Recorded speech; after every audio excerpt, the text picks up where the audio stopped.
everyone, welcome to my YouTube channel Job Updates with Aditi। तो आज बात कर लेते हैं, एक वैकेंसी आई हुई है यूनिवर्सिटी से और जो ये यूनिवर्सिटी है वो है प्रयागराज की। यहाँ स्क्रीन पे आप इसका एड्रेस फुल देख सकते हैं। तो सबसे पहले मैं आपको विजिट करा देती हूँ वेबसाइट, आपने कैसे कैसे जाना है और कैसे कैसे अगर आप एलिजिबल हैं, इंटरेस्टेड हैं तो इसका एक बार मैं आपको एडवर्टीजमेंट भी अच्छे से पढ़ा दूंगी और समझा दूंगी कि कैसे यहाँ रिक्रूटमेंट का क्या प्रोसेस रखा गया है।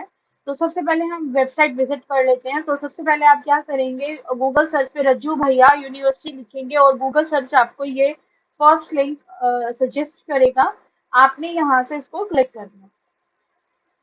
अब ये जैसे ही ओपन हुआ तो ये सारा इंटरफेस आएगा आपके सामने और यहाँ ऊपर आप देख सकते हैं रिक्रूटमेंट 2025। ये जो गवर्नमेंट यूनिवर्सिटी है और यहाँ पर जो एक रेगुलर जो परमानेंट वैकेंसीज फिल की जा रही हैं, तो बहुत अच्छी अपॉर्चुनिटी है ये। और यहाँ पर इन्होंने जो रिक्रूटमेंट वाले सेक्शन में हेल्पलाइन नंबर दिया है, ईमेल आईडी दी है। अब आपने यहाँ देख सकते हैं आप अपनी स्क्रीन पे important links, advertisement for recruitment to teaching position 2025 and click here for online registration form and submission. तो ये पहले यहाँ जब आप क्लिक करेंगे तो यहाँ से ना आप सारा फॉर्म भरेंगे।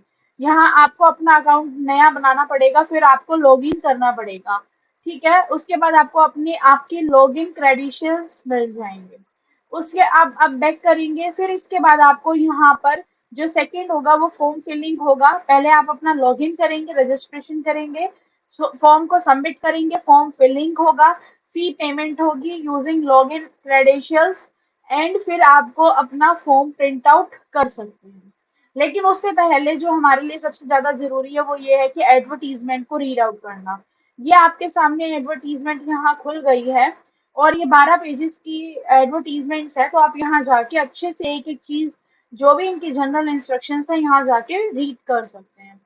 लेकिन इससे पहले मैंने ये डाउनलोड कर रखा है ऑलरेडी और कुछ चीजें हाईलाइट्स कर रखी हैं कि क्या क्या एसेंशियल क्वालिफिकेशंस हैं। तो उसकी जो आगे की डिटेल है वो हम कवर कर लेते हैं, वो हाईलाइटेड है तो आपको दिक्कत नहीं होगी है। तो यहाँ देख सकते हैं आप, प्रोफेसर राजेंद्र सिंह, रज्जू भैया यूनिवर्सिटी प्रयागराज। जो डेट है इसकी जब ये आउट हुआ है एडवर्टीजमेंट 24 अप्रैल को हुआ है। एंड उसके बाद यहाँ आप देख सकते हैं ऑनलाइन एप्लीकेशंस करनी है, रेगुलर टीचिंग डिपार्टमेंट्स हैं, रेगुलर एलिजिबल कैंडिडेट्स में सबमिट देयर, ये चीजें बहुत आपने आराम से देखनी है।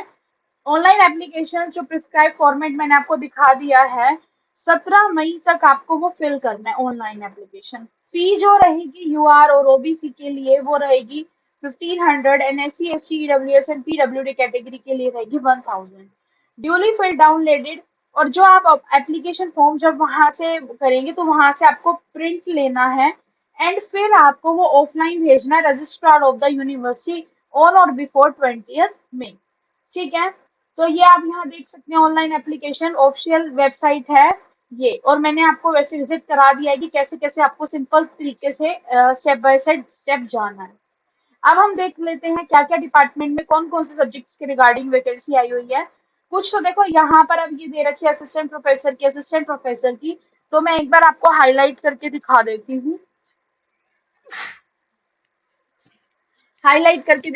हूँ, जैसे अब यहाँ पर देखो ये जो है इकोनॉमिक्स में तो प्रोफेसर एंड एसोसिएट प्रोफेसर की है। मैं जो आज की वीडियो का जो मेरा मकसद है वो असिस्टेंट प्रोफेसर की वैकेंसी बताना है। असिस्टेंट प्रोफेसर है एनर्जी एनवायरनमेंट में। तो सबसे पहले ना हम एक बात और समझ लेते हैं कि SC ST OBC EWS and UR. देखो जैसे यूआर में हमारे पास ये वाला है एनर्जी एंड एनवायरनमेंट में वैकेंसी है। तो आप किसी भी कैटेगरी के से हैं, बिलोंग करते हैं तो आप यहाँ पर अप्लाई कर सकते हैं। लेकिन अगर जैसे ओबीसी में अब यहाँ 1 वैकेंसी है, ठीक है, और वो प्रोफेसर की है चाहे, तो जो एनर्जी एंड एनवायरनमेंट में ओबीसी के रिगार्डिंग जो भी आप, अगर आपका नेट क्वालिफाइड ओबीसी में है तो सबसे पहले आपने, अगर आप ओबीसी से हैं तो बिल्कुल यहाँ कर सकते हैं। लेकिन अगर आप यूआर में अप्लाई कर रहे हैं और आपने ओबीसी से हो, चाहे वो एससी से हो चाहे एसटी से हो, आपने अपने कैटेगरी में नेट क्वालिफाइड किया है तो आप यूआर में नहीं कर सकते। ठीक है, उसके बाद अंग्रेजी इंग्लिश में है असिस्टेंट प्रोफेसर की, एग्रीकल्चर में असिस्टेंट प्रोफेसर की, फिलोसॉफी में असिस्टेंट प्रोफेसर की, मैनेजमेंट स्टडीज एंड इसमें नहीं है, और है जियोग्राफी में pharmacy, behavioural sciences and public administration, law,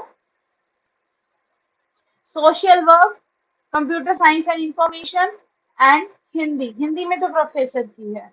तो सबसे पहले देख लेते हैं कि यहाँ जो देखो, एक चीज और कि अ, हाँ, पे स्केल इन्होंने बहुत अच्छा रखा है। इन्होंने जो पे लेवल है वो 7 पीसी के अकॉर्डिंग आपको दिया जाएगा, सीपीसी के अकॉर्डिंग। एंड जो असिस्टेंट प्रोफेसर की रहेगी यहाँ वही 57,000 दिखा रहे हैं, लेकिन आपको 1 लाख तक तो मिल ही जाएगी। क्यों? क्योंकि आपको जो अलाउंसेस मिलते हैं वो भी बहुत अच्छे दिए जाते हैं।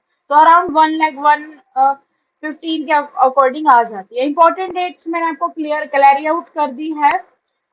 27 April, 17 May and 20 May is the last date to send your application form along with the all enclosures by speed post। Eligibility criteria यहाँ देखना हमारे लिए बहुत जरूरी है असिस्टेंट प्रोफेसर के लिए। तो हमेशा फिर यही शिकायत रहती है कि पहले लोग देखते नहीं हैं, आप लोग तो देख लेते हैं। जैसे मास्टर डिग्री आपका ये देखो हर जगह है, master degree with 55% marks at least, and for SC/ST categories 5% की रिलैक्सेशन। उसके बाद आपका नेट क्वालिफाइड होना चाहिए। अगर आप साइंस साइड से तो आपका CSIR नेट होना चाहिए, या फिर आपने PhD डिग्री कर रखी होनी चाहिए। अब पीएचडी डिग्री में क्या होता है, पीएचडी डिग्री में भी कुछ चीजें होती हैं कि आपका रेगुलर मोड होना चाहिए, आपने रेगुलर गए हो तो वो देखा जाता है।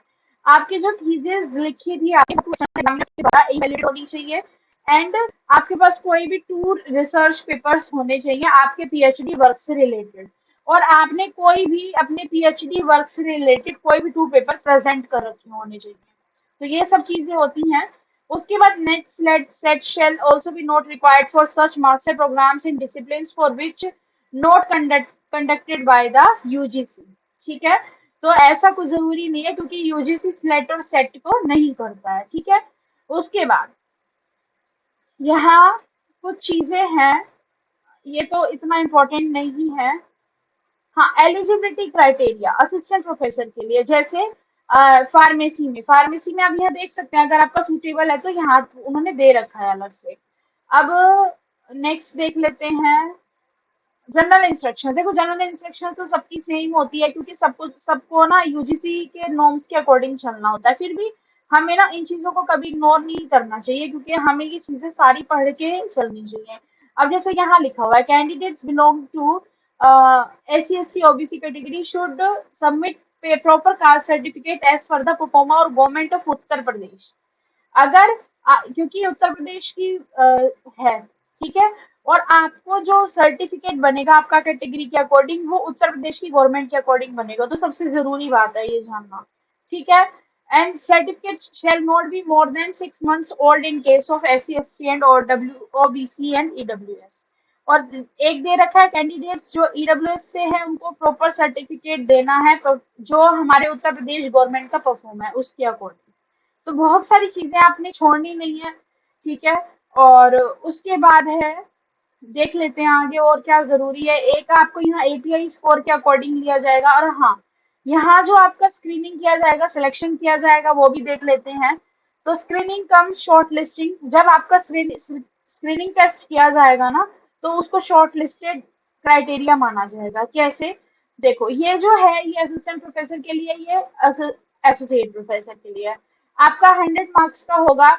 जो आपका API स्कोर होता है ना वो 100 मार्क्स का होता है। ठीक है, और written test to assess subject knowledge, और आपका जो 40 मार्क्स का टेस्ट होगा वो आपका सब्जेक्ट का होगा। तो 140 का ही हो गया। उसके बाद फाइनल सिलेक्शन किस बेस पे होगा? एक तो आपको प्रेजेंट करने को, यानी कि डेमो लिया जाएगा आपका जो 20 मार्क्स का होगा, और इंटरव्यू लिया जाएगा वो 10 मार्क्स का होगा।